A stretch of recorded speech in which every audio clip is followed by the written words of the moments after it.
Kaptam egy nagyon kedves megkeresést Gabitól, mi arról szólt, hogy egy több generációs túrázó csapathoz csatlakoznánk egyszer, és együtt mennénk egy kék túra szakaszon valahol. Én nagyon élvezem azt, hogy együtt lehetünk és beszélgethetünk olyan emberekkel, akikkel most találkozunk először. A családoknak szólnak ezek a kirándulások, a családi kohézió erősítéséről szólnak, hogy itt a természetben tényleg egymással beszélgetve az összetartozás érzését erősítjük.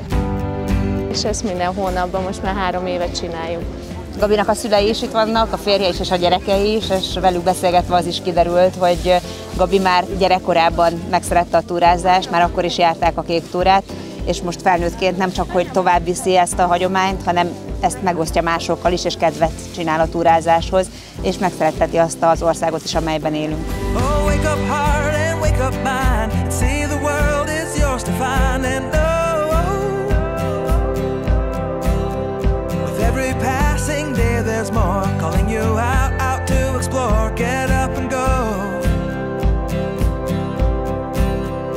There is joy found in the race, and I feel it in the place where I'm free. And I simply can't deny it, that I feel adventure calling out to me. Yeah, we are all looking for adventure. We are all looking for adventure. We are all looking for adventure. We are all looking for adventure. Nagyon örök. Azt mondták itt a kollégáim, hogy nagyon jó a kürtös kalácsuk. Nagyon jó, az világbaj. Világbaj.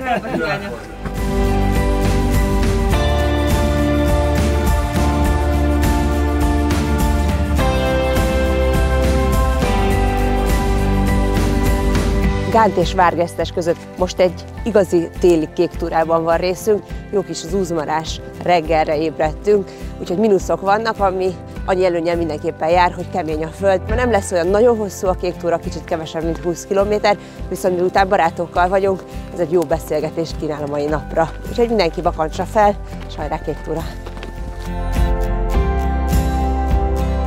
Yeah, we are all